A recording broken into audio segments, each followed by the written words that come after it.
Together, growing in faith, changing communities. Makadunyiswe Jesu Kristo. Aphinda adunyiswe Jesu Kristo.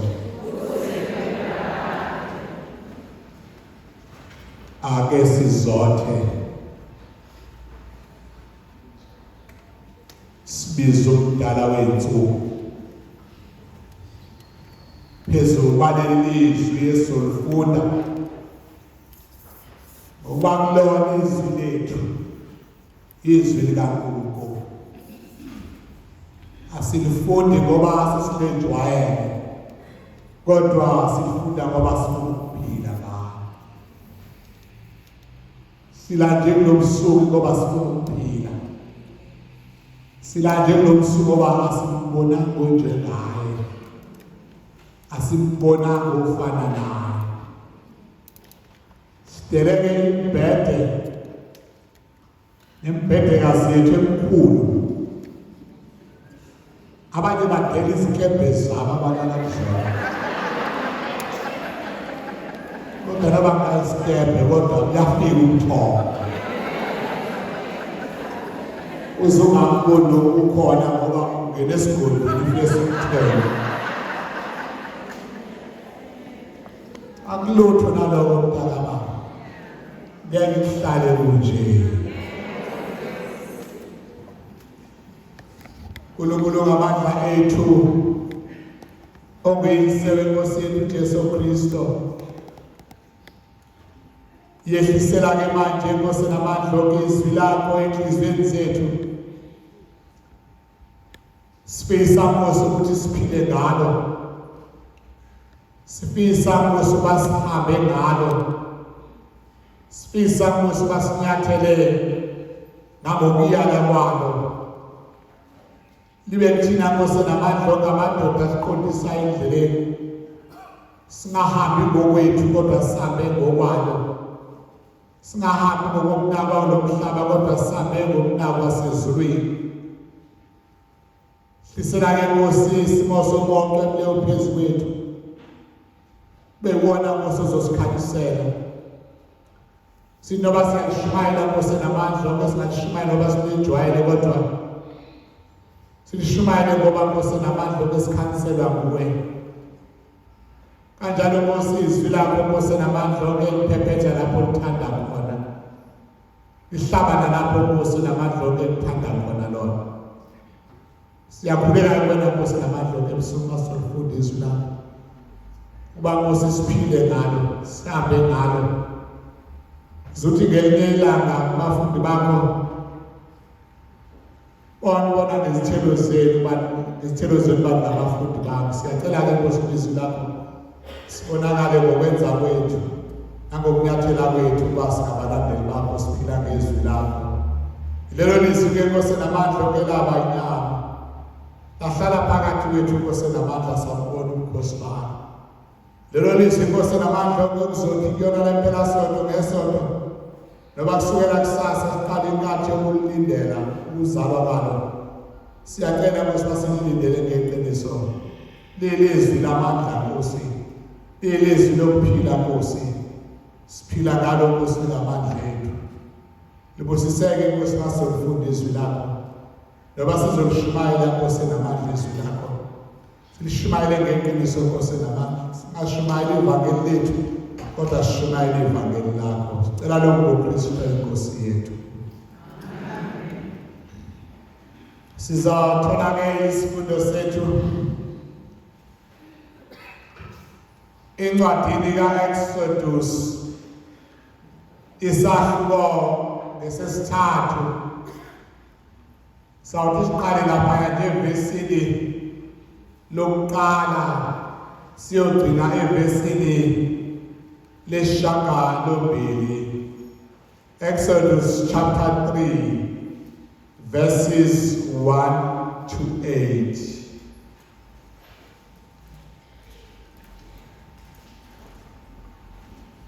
uMose wayalusa izimvo zikaJethro umukhwe wakhe umpristi wakwaMidiyani waziqhubake izimvu waya ngaphambili kwehlane waze wafika entabeni kaNkulunkulu iHorebu. Kwabonakala kuye ingelosi kaJehova elangabini lomlilo livela phakathi kwesihlahla. Wabuka, bheka, isihlahla savutha. Isihlahla savutha umlilo, kepha isihlahla asiphelanga nokho. Wayesethi uMose, mangiphambuke ngiye ngibone lesi sibonakaliso esikhulu ukuba isihlahla asishingani. uNkulunkulu esebona ukuthi uyaphambuka ukuyobuka, uNkulunkulu wambiza ephakathi kwesihlahla wathi, Mose, Mose. Wathi, ngilapha. Wayesethi ungasondeli lapha, khumula izicathulo zakho ezinyaweni zakho ngokuba indawo omi kuyo ingumhlabathi ongcwele. Wathi, nginguNkulunkulu kayihlo, uNkulunkulu ka-Abrahama, uNkulunkulu ka-Isaka, uNkulunkulu kaJakobe. uMose wasitha ubuso bakhe ngokuba wesaba ukumbheka uNkulunkulu. Wayesethi uJehova, ngibonile nokubona ukuhlupheka kwabantu bami ngenxa yomcindezeli wabo, ngokuba ngiyazazi izinsizi zabo. Sengehlile-ke ukuba ngibophule esandleni samaGibhithe, ngibakhuphule kulelo zwe, ngibayise ezweni elihle elibanzi, izwe elichithima ubisi nezinyosi, indawo yamaKhanani neyamaHethi neyama-Amori neyamaPherizi neyamaHivi neyamaJebusi.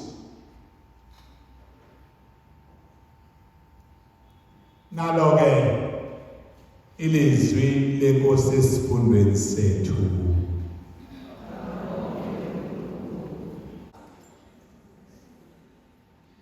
Ngibonile nokubona ukuhlupheka kwabantu bami, ngizwile ukukhala kwabo, bheka ngehlile ukuba ngibophule ngibasindise. Bheka ngehlile ukuba ngibophule ngibasindise. Bahlobo bathandekayo enkosini, ukujula kwensindiso kaNkulunkulu kuncika ekutheni akazange kwaneliseka nje ngokuhlala kwelamaZulu, akazange kwanethezeka ngokuhlala phezulu, kodwa uNkulunkulu owehlayo azobona usizi lomuntu, azokuthabula umuntu osizini lwakhe.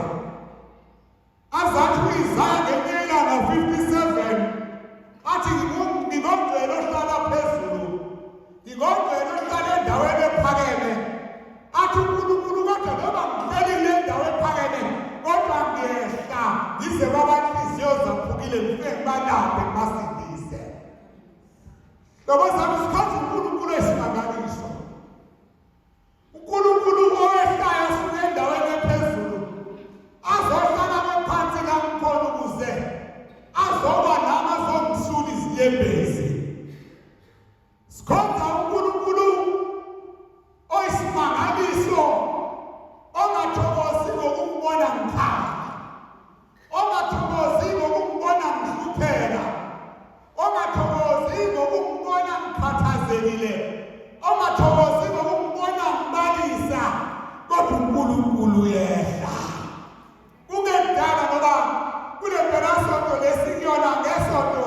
siqala inkathi yokulindela ukuza kwenkosi nokulindela ukuza kwenkosi esiqala inkathi yabo uphawu lokuthi uNkulunkulu uyehla ngelinye ilanga wazohlala phakathi kwethu sabona ubukhosi bakhe uphawu ukuthi wathe ilizwi wehla waba inyama esibelethweni sikaMariya indlovukazi yezulu nomhlaba sikhonza uNkulunkulu owehlayo ukusindisa kaNkulunkulu ke bahlobo bami kujulile zidlula zonke izinto ongazicabanga bathandekayo yazi ubezwe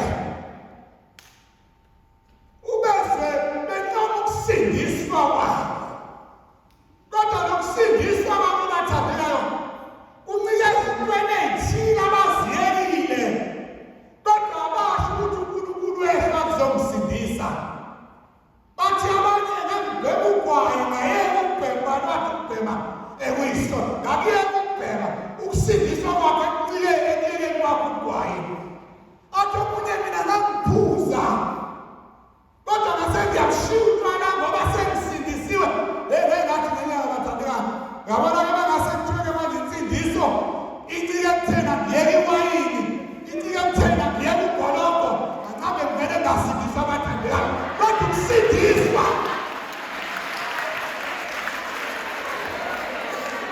ukusindiswa kukaNkulunkulu kujule kakhulu kuba bashaya izandla nje bajabule ukuthi sesiphinda kubona utshwala siyophuza insindiso kujule kakhulu yinto phakathi komuntu noNkulunkulu yinto ethi uNkulunkulu wehlile wasibonakalisa kumina yabona insindiso makuthiwa icikele izintwana lezi ezincane mhlawumbe okujabulise ngazo singebe ziyisona kuthi lisilele lapho abele kuhlalele nje ebantabeni ngihlele into zabo bathi ukusindiswa kusho ubudlelwane phakathi komuntu noNkulunkulu lethi uNkulunkulu ayikhulumayo uthi ngibonile nokubona ukuhlupheka kwabantwana bami uthi ngizwile ukukhala kwabo uthi bheka ngehlile uba ngiphule ngibasindise ngehlile uba ngibaphule ngibasindise hayi ukuthi ngehlile uba bayeke lokya nalokya kodwa ngehlele ukuthi ngibasindise nathi into engiyehlele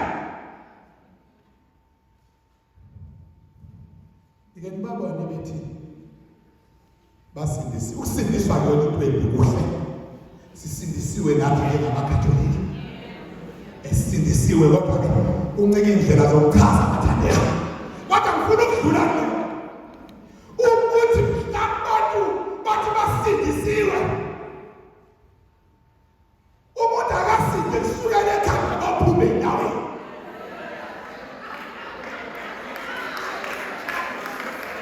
akasinde wonke asinde ikhanda asinde isiphono asinde amehlo asinde amakhala agehla asinde umlomo asinde isilevu usinde mshamabele usinde ngishisibele usinde inkaba kungathi basefika la bayosindisa abantu eshiya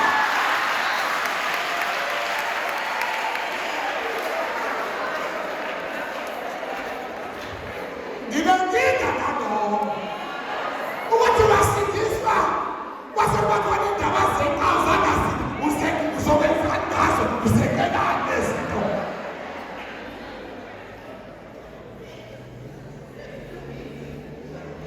ngabona bese uma isiste esenkubisiso esekhuleke bese uthawu ngoba wena wathi usindisiwe nje aqali hayi phela namkhulu ukuthi uphela ngabe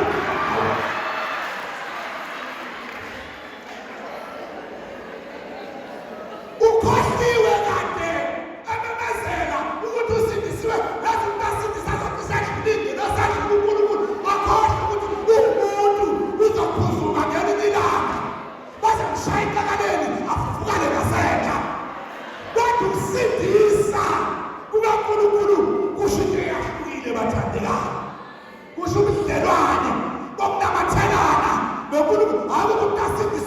uthi masifika la abeseka sasithi uyabona ke zakutshela ngoba ngiyathanda ababa uzakapha akuyibuyayo mntaka baba akuyibuyayo nje lapho akuhalelwa ngalapho uyosida lapho nangosida mntaka uNkulunkulu kodwa usindisa kaNkulunkulu akhuluma ngabo ukuthi uyehla azohlala umuntu uJehova uyawehla bathandeka ehlale phambili kwezingonyama lapho insizwa kuDanyeli babeyijikijele khona wehla uJehova wayongena phambili kwezingonyama wavala umlomo wezingonyama wasinda uDanyeli ngoba uJehova owehlayo wathi ngiyambona uDanyeli esemphambili kwezingonyama sikhamisa ngapha ingonyama babevele beqonde ukumbulala uDanyeli babemfaka emphambili kwezingonyama kodwa uyehla uJehova uyovala imlomo yezingonyama zakamthinti zakamgidi ngoba wehlile uJehova wazobamba amazinyo ezingonyama uyehla uJehova uma ngabe uMose elusile izimvu zomkowakhe uJethro eqhubekela lokuzisa emadlebeni azafike uMose enkabeni kaNkulunkulu lezimvu uthi la enkabeni kaNkulunkulu uma ifika khona uMose bona nasi isihlahla siyavutha kodwa isihlahla asishi asipheli kodwa sona siyavutha yamangaza lento uMose ukuthi kwenzakalani ake ngisondele eduze ngiyobona lokhuba owenzakalayo ukuthi isihlahla siyavutha kodwa sipheli wasondela uMose kulesihlahla thebesondela wakhuluma uNkulunkulu ngezwi lakhe elapha esihlahleni esivuthayo wathi Mose wathi ilapha wayesethi ungasondeli lapha khumula izicathulo zakho ezinyaweni zakho ngokuba indawo omiyona ingumhlabathi ongcwele kakhubeka uNkulunkulu uthi mina ngiuNkulunkulu oyihlo nguNkulunkulu kaAbrahama nguNkulunkulu kaIsaka nguNkulunkulu kaJakobe uMose wayesesitha ubuso bakhe ngoba esabhekana noNkulunkulu ngoba wayengekho engabona uNkulunkulu ahlaphile wathi kanti ngibona uNkulunkulu ngoba wasiphumezela uMose usethi uNkulunkulu ngibonile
esifuna kusona eziqeda amathemba usungasana nasemsuku bathandekayo ngoba inkinga bathandekayo zikhamba ngothona kwemsuku zithi vuka sikhulume zilinganisela amakhosikazi ithi indodilele yewayiseka bani vuka sikhulume ivusa inkinga ithi vukana nginemithingi nawe ngalolusuku awusakhathele lapho baba angimphela wakho wena wayothenga impempe esitolo isiyapempeza-ke manje impempe iyapempeza impempe ithi vuka isekasibani sikhulume sibonge thina abapristi ayikho into ethi vuka sikhulume ayikho into ethi vuka sikhulume ngafuna ngitshempeka mangikudabusele ulala kudaba impethu uphethe ukusilahle ngapha awushayisi muntu uphethe ukusilahle ngapha awuyaphethe ebamshayisa dala angeke siyabonga izothi inkinga vuka wena sikhulume sivuswe inkinga thina asivuswa impempe lezi nazithenga ngoba kodwa ilungile impempe ngoba iyakwazi nokukuza bathathe impempe bathathe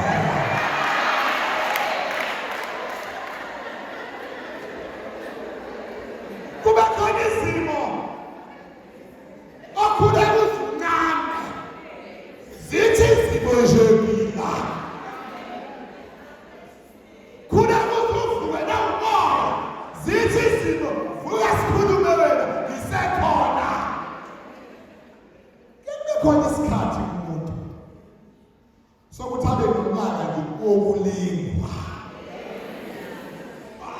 kube nonyaka nje wokulingwa kodwa uNkulunkulu uyakubona ukulingwa kwakho kodwa uNkulunkulu uzakwehla ukudabula azathi umhlabeleli wasemeseni athi kanti Jesu uyangibona mangikhala kuwe uyangizwa mangikhala kuwe khona la uthi mawukhuleka uthi sekukhulekile uthi ufike esitobheni kodwa inkinga ithi ngila hayi qhubeka ungayeki phikelela uthi uNkulunkulu uyozakise azathi ukuyoshumayela uthi mawuvuka ekuseni ukhuluma ushukuleka uthi Nkosi yimina lo ngimemeze phakathi nobusuku ngisana lonke uNkulunkulu uyandaba bathandela uthi mina wangamnaka uthi sezena lonke ngakalungi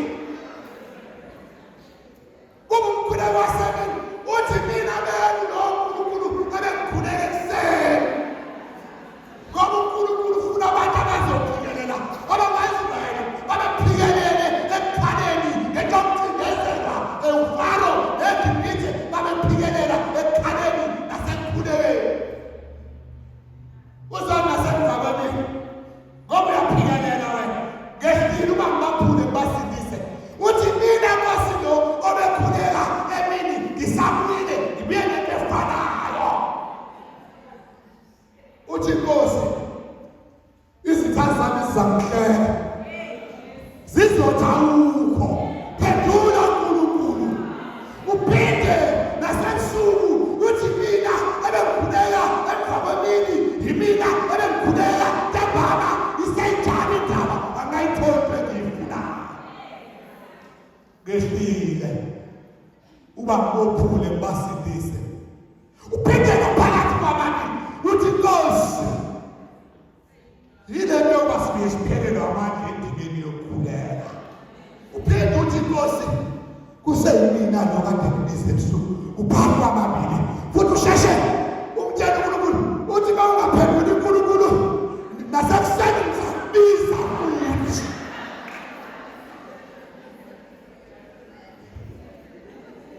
kake yathi ndoda ikhuleka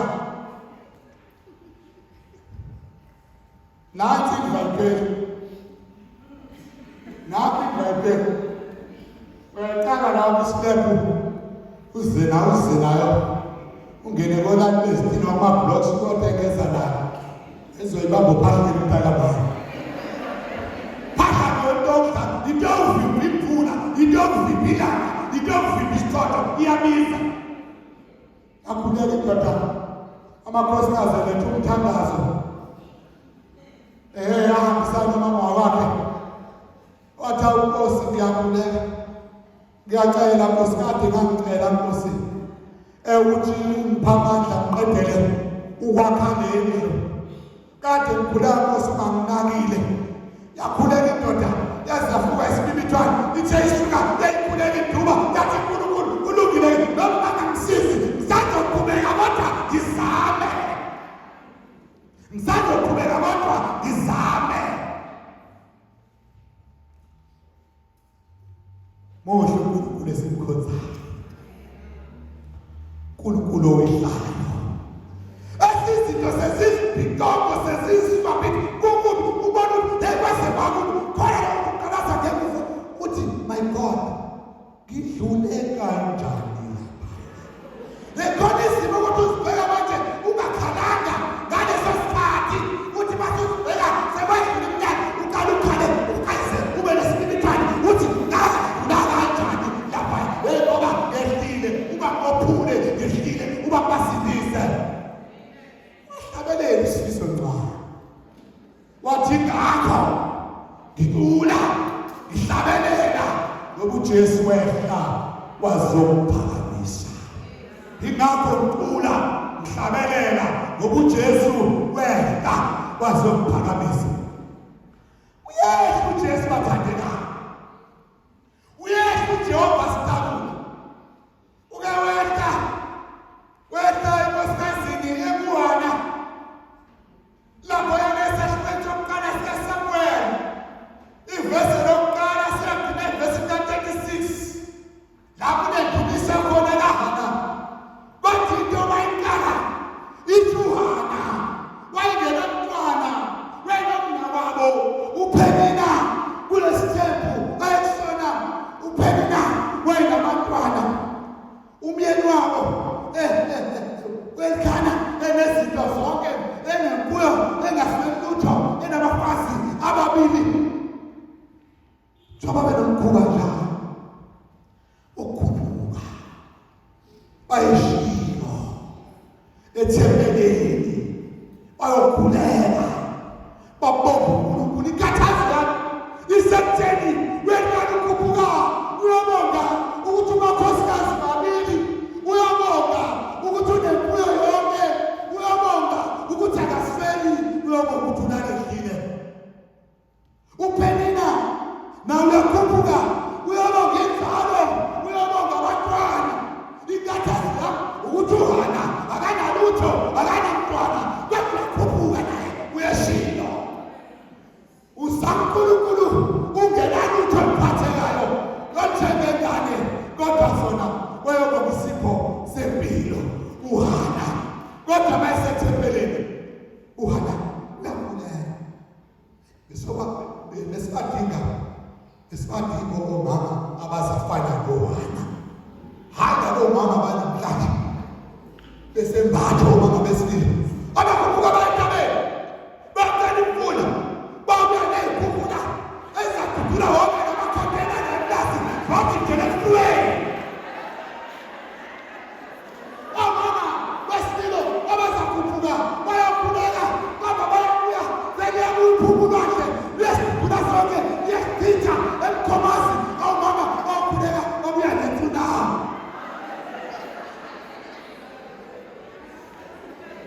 nithandaza kanjani mina nithandaza uNkulunkulu ezikhukhula nithandaza uNkulunkulu ezinkolo bese ufuna amakhosikazi uyambona umpriste uyeli uyakhuleka uHana umbone lokeshashota nje ujulile unkosikazi wabantu asathi uJobe ngelinye ilanga kodwa mina bengiyamfuna uNkulunkulu bengiyamibika indaba yakhe uHana ubika indaba yakhe uNkulunkulu uyambukweni ubone sobeza enyaka sisindebe azasona yena ukuthi lo nkosikazi ngeke udake iphuzile iwayini elimeze nje umuntu mase ukuthi ashwashwathe amngasabanezi waya kuyena ngiyathemba wesemimitheka nenyeme zifaka ngapha etshwala yakhalisa ijiko bakuphuza abantu wethu bawafika bathi nkosikazi uyodaba kuzelele yele wayini lakho oluphuza ithi nkosikazi wena amosi amdakiwe ngowesimame okhandekile ohlukumezekile bekumane ngithulula umphefumulo wami uthululela uNkulunkulu uthi bekumane ngithulula umphefumulo wami uthululela uNkulunkulu bathandeka thulula umphefumulo wakhe uthulela uNkulunkulu usethi umpriest weli hamba ke nkosikazi uNkulunkulu azakuphe ngakufisa kwakho ngifuna ukushaya inyoni ezimbili ngetshe lodwa uyabona lamakhola amakhatholika nomkhumba ukuthi akekho ungabukela ashayisibambane esijike ngengeni nasemabeleni esingagcwele kahle bayaqeda lapho sebeyaphuma bayahamba abakasitholi isibusiso ngoba umpriest bethi hambani ngokuhle inkonzo engcwele seyiphelile unikeza isibusiso unikeza izipho wena ujahile wena emakhatholika ukujaha emakhatholika ukujaha khona uma washmayela emlidelweni kaFatima kathini wasebesela umama wathi emakhatholika ukuba niyaqonda uba benantoni lapho umphistolele la wathi thina siyamazi igqoke ezibovu nje bengifuna ukuthi ungagejwa isibusiso enkonzweni yakho sizothatha abanye amabandla ukuba bona umama abagangelele bephuma emndenini yamanye amabandla befike emndenini wamakhatholika uthatha inkonzo yasemzini ave beba namama dlala umama ave beba strong labo mama baze bedlule thina esithi sancelelele ngoba uNkulunkulu mayesehla akehli ngokuthi umteleleleni kodwa wehla ngokubona eyitshisekelo nayo namandla nayo sekhulekeke uhana abathandekayo bese khulekeke uhana uthi uPriest hamba kuNkulunkulu aphendule isicelo sakho utheme sekekhaya ngolimi lweBhayibheli kuthiwa kwelikhanya wamazi umkakhe uhana bayazi abantu abadala ukuthini ukumazi ngakho umuntu kodwa emveni kwaloko wayesetholakala esekhulelwe usiyahamba nale ngane ngoba wenze isethembiso ukuthi uNkulunkulu mawehlile wefikela kumina wavula isibeletho sami ngiyomnikela lo mntwana abisethulo esingenaphupha khanda ngelinye ilanga-ke sihambe uyonikela ngalo mntwana aphathe izinto zokubonga Nkosi yami abantu ababongayo masebethola izinto makatholika abantu ababongayo masebethola izinto weza nezipho ehloko kusezothi inkosi imina lo wesifazane owafika nyakenye ekhaya ehlupekile nalo uNkulunkulu amphe bona isipho somntwana yehla uNkulunkulu azonyakazisa izinto ezinganyakazi azovuna nesibeletho kwabangazali uke wehla bathandeka ngehlile uba ngophule uke wehla uNkulunkulu wehlele sayimazini esiku-Elizabetha inkosikazi kaZakhariya baphiwa umntwana uJohannes ukubhabhatisa ebudaleni babo akasibuke imisebenzi kaNkulunkulu owehlayo ehlele umuntu imagine nje isalukazi esingango-Elizabeth sibekela engqondweni sikhulelwe emntaka kaNkulunkulu cabanga isalukazi sibeke sikhulelwe mhlawumbe sasesidondolozela ngiyasibuka njengamehlo eqala sidondolozela sokuphela kusho Siyajulisa. Mhlawumbe ngiyayakha nje into emqondweni. Nobingabhali eBhayibhelini. Kodwa izalwazi zazithi kodwa lesalukwazi sasiphila kuba umsisidala kakhulu. Babeshayana. Kanti umsebenzi kaNkulunkulu iyamangalisa. Umsebenzi kaJehova iyamangalisa. Ngisho into angiye kwenza bese ngigconana nodwa ngiyadlula le. Kodwa umsebenzi kaNkulunkulu iyamangalisa. Elizabeth wakhulelwa indodana esemdala. Azange sakhole uZakhariya ukuba kuzawenzeka lokho. Ngoba uvela ukuthi ithini ingilosi lethi uzathola umntwana wangakhona. Yathi ingilosi uzake uvalele umlomo ungakhulumi. Kozobelo losuku umntwana uyafika ngalo. Uvaleka uZakhariya wangakwazi ukukhuluma kodwa wathi mhla umntwana esefikile ezokwethulwa ethempeleni kwabuzwa ubani igama lakhe bashiyo kuthiwa usibanibani bathi akekho obizwa ngaleli gama emndenini wakini. Wathi uyise bamphonsela isiledu ukuthi abhala wathi uJohannes igama lakhe waqaqeka ulimi lwakhe uZakhariya uNkulunkulu wehlile wamtshengisa ukuthi uNkulunkulu ukhona uyaphila. Ngiyabuya ngifuna siphuthume kancane siye labantwana bakwaIsrayeli abasebephume eGibhithe ngobusuku bumbe. Uma bephume eGibhithe ngobusuku bumbe ingqondo amahashe kaFaro yiphi kaFaro ulandela uIsrayeli. uNkulunkulu wangilizisa impi yabaseGibhithe yayilana bakwaIsrayeli yabambana kwamnyama phansi kwabonakala iy'nqwelo namahashe kaFaro hamba kanzima. Kwasho abakwaIsrayeli kwasho abaseGibhithe bathi asibaleke ngoba uNkulunkulu wabo abakwaIsrayeli uyabalwela. Wethele uMose ngehlile uba ngiwephule ngehlile uba ngibasindise.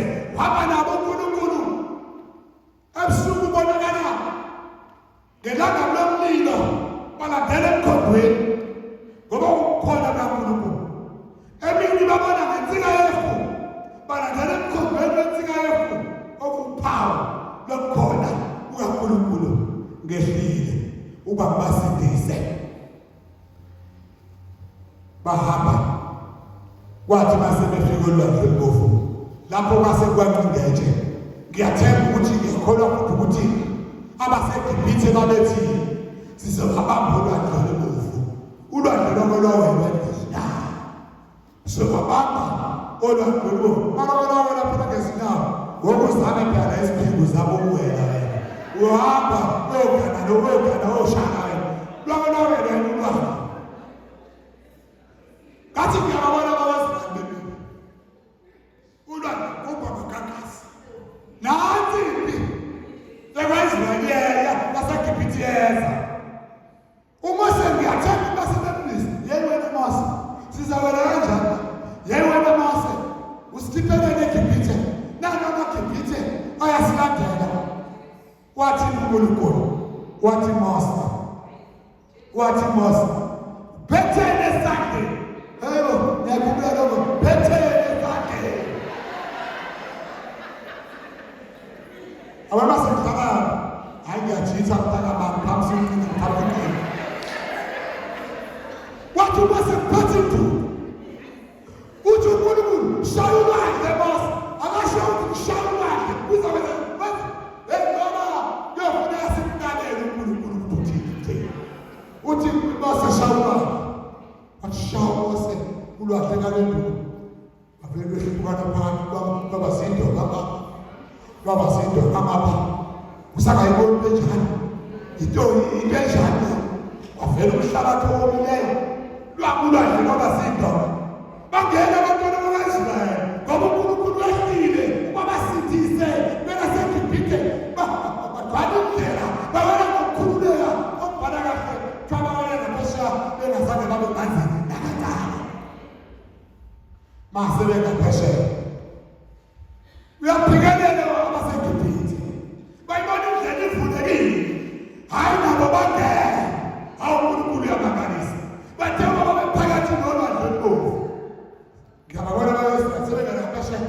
bayathetha kodwa Mose uyababona napa bewena napa besathina wathi uNkulunkulu Mose phethele esandleni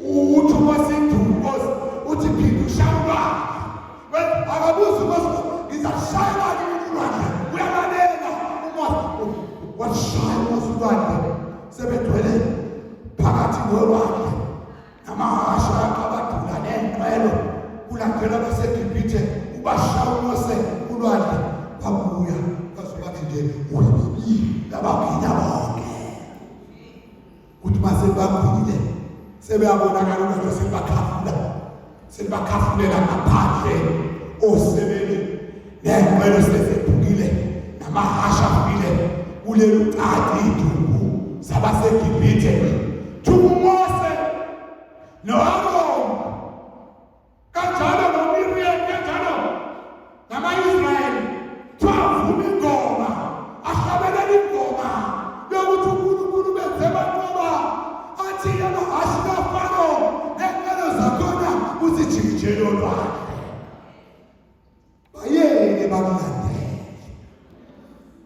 bayeke bakulandele banikeza intambethe kodwa uzathi uNkulunkulu esehlala ngoba uNkulunkulu uyahlala besethola ithuba uzothi besehlala uNkulunkulu bayothi abantu baloyiwe bayothi abantu bathakathiwe bayothi abantu babulewe kanti badonsa ulaka lukaNkulunkulu lusekude kanti kufuna siqaphele bathandekayo abalenda abantu abazi ukuthanda bedelela kana abantu ukuthanda bayidelela nje bona ozothwe umthetho wakhe baze bathi abantu ufuze ikhehlana la ekhaya elashona esingalazi lokhu ufuze babona ekhaya must babona ekhaya ekhehlana ekhaya sokukhuza ngenduku thina ekhaya bazamthenga lapha emaqaleni asizokutheka khona abantu abedelela emhlabeni khona umuntu akadelele nje afune phasi phezulu afune wena ubusathi uthi nangu ngapha ubusathi uthi nangu ngapha akunawo umuntu udedela kunaka lokumtshela uNkulunkulu uthi uNkulunkulu nangu nginakile inkomo yamajili yangasekhaya khona jili la nangu nginakile ingubumu kodwa ngifuna ukutshela ukuthi uyomnaka umuntu akunaka ngathi uNkulunkulu bese phendukela ngenhlanezelo uNkulunkulu ngoba ngehlile ukuba ngibophule uboqaphela umuntu angayi elathini lokukhuleka ekhali yembezi ekhaliswa uwena angayi elathini lokukhuleka ekhaliswa umphisa ngani elathini athi ngikubukela isibanibani ungenzi ukuthi ngoba Zulu ngizi ngoba indoda yamadoda kunelalathi izobaphula umpriest izobaphula abasemiseni ngoba sinefihlakalo bathandeka wehla mhlana amalanga siphume enkozini wehla wakhe uyehla uJesu Kristo ingayi lathi lokukhuleka ngihlushwa wena ngokuzobuzwa uNkulunkulu ukhalelana ngizomtshela uNkulunkulu uzokuphendulela yabona inyembezi zabo asoze zaze zawela phansi uyehla uNkulunkulu bathandekayo azosindisa unalezi ngane mama ezidle ungakosiyana esezidlala emathempini esezidlala phansi kwamabridge uNkulunkulu ngenyilanga imkhuleko yakho ummemeza njalo uzokwehla azokwaphula sebeyahleka abantu khona umama othambe bekholwa bakholwa bayimbathe enkonzweni futhi baqinisekile ekukholweni kwabo izingane zabo azidakwa azedeleni baze bathi abantu ukhona ukholwa ngasibani kunje yakwakhe usungahleki ngoba nawe uzele okwenzeka masibani ngenzeka nakuwena yini into kumele uyenze kunenkulunkulu ehlele masibani amtabule kuleso simo lesakusona ngoba izinto ozihleka kamakhelwane ziyeza nakwakho mhlawumbe zozo bakho seziphindiwe awusikhonza uNkulunkulu owehlayo bathandekayo senizahlala phansi udedela abantu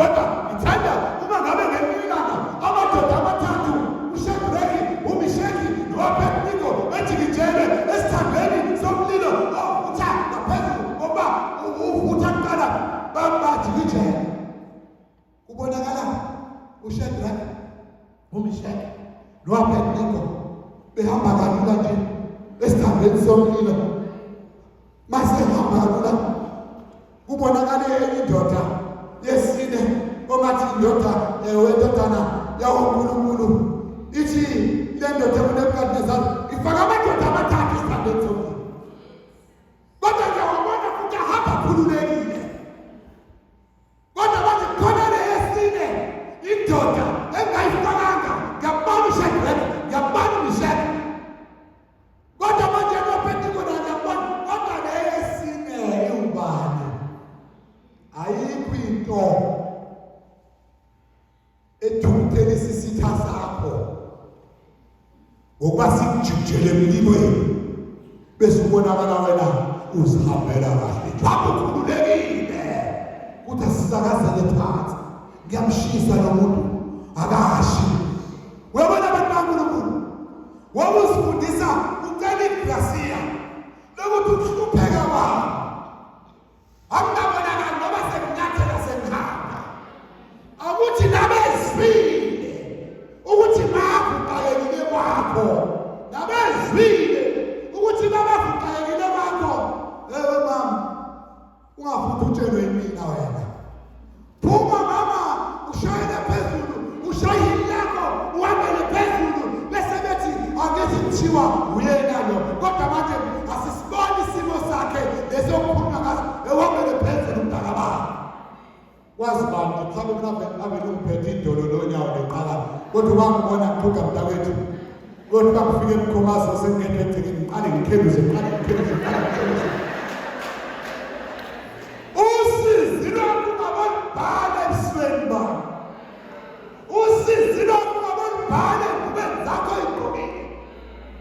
Ithi uNkulunkulu yehla uzongaphula abathi babembona nje ushayele phezulu. Kodwa ngoba besizwe kuthiwa bantu bemuzi awunjani ntombi ushiqaqa ngezi uthe ave mphila uJesu inkosi wabela phezulu. Yathi inkosi eyamuzi yaseshoni yathi babu uhamba kahle naye ekhaya inkosikazi tatathela inkosikazi ufele umntwana. Yathi bayikhala inkosikazi ifele umntwana bayibuza ukuthi uhamba kahle nje. Yathi inkosikazi all is well, all is well. Yayithi all is well ngoba uNkulunkulu khona.